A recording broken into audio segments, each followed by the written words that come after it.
Ada seorang yogis, ahli yoga, mengajak seorang pendeta bersekongkol akan memperdaya Abu Nawas. Setelah mereka mencapai kata sepakat, mereka berangkat menemui Abu Nawas di kediamannya. Ketika mereka datang, Abu Nawas sedang melakukan sholat duha. Setelah dipersilahkan masuk oleh istri Abu Nawas, mereka masuk dan menunggu sambil berbincang-bincang santai. Seusai sholat, Abu Nawas menyambut mereka. Abu Nawas dan para tamunya bercakap-cakap sejenak. "Kami sebenarnya ingin mengajak engkau melakukan pengembaraan suci. Kalau engkau tidak keberatan, bergabunglah bersama kami," kata ahli yoga. Dengan senang hati, "Lalu kapan rencananya?" tanya Abu Nawas polos. "Besok pagi," kata pendeta. "Baiklah, kalau begitu kita bertemu di warung teh besok," kata Abu Nawas menyanggupi. Hari berikutnya mereka berangkat bersama. Abu Nawas mengenakan jubah seorang sufi.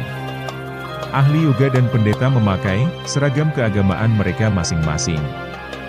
Di tengah jalan mereka mulai diserang rasa lapar karena mereka memang sengaja tidak membawa bekal.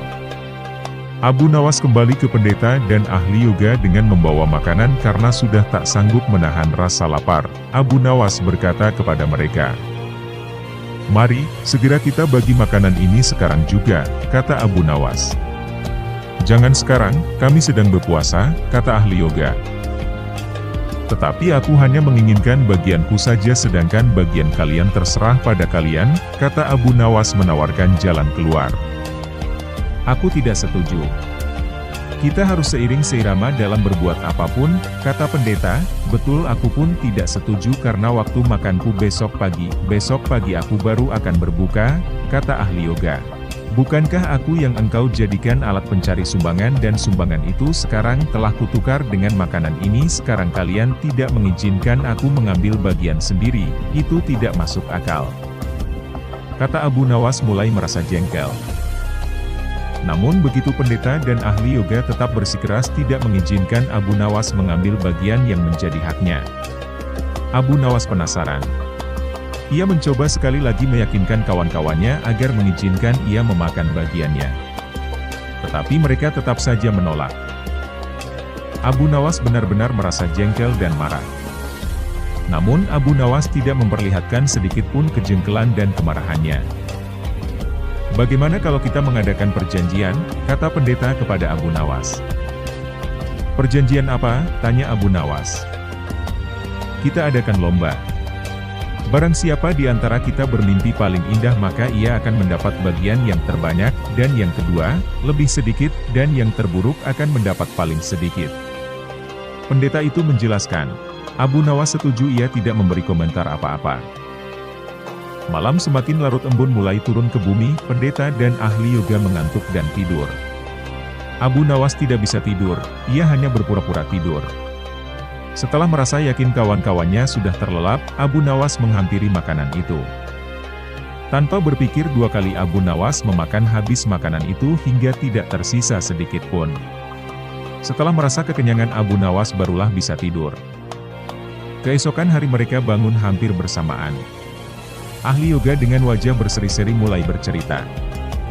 "Tadi malam aku bermimpi memasuki sebuah taman yang mirip sekali dengan nirvana. Aku merasakan kenikmatan yang belum pernah kurasakan sebelumnya dalam hidup ini," kata ahli yoga. Pendeta mengatakan bahwa mimpi ahli yoga benar-benar menakjubkan. Betul-betul luar biasa. Kemudian giliran pendeta menceritakan mimpinya. "Aku seolah-olah menembus ruang dan waktu, dan ternyata memang benar. Aku secara tidak sengaja berhasil menyusup ke masa silam di mana pendiri agamaku hidup. Aku bertemu dengan beliau, dan yang lebih membahagiakan adalah aku diberkatinya," kata pendeta dengan wajah berseri-seri. Ahli yoga juga memuji-muji kehebatan mimpi pendeta. Abu Nawas hanya diam, ia bahkan tidak merasa tertarik sedikit pun, karena Abu Nawas belum juga buka mulut. Pendeta dan ahli yoga mulai tidak sabar untuk tidak menanyakan mimpi Abu Nawas. "Kalian tentu tahu Nabi Daud alaihi salam. Beliau adalah seorang nabi yang ahli berpuasa. Tadi malam aku bermimpi berbincang-bincang dengan beliau. Beliau menanyakan apakah aku berpuasa atau tidak. Aku katakan aku berpuasa karena aku memang tidak makan sejak dini hari. Kemudian beliau menyuruhku segera berbuka, karena hari sudah malam. Tentu saja aku tidak benar, mengabaikan perintah beliau.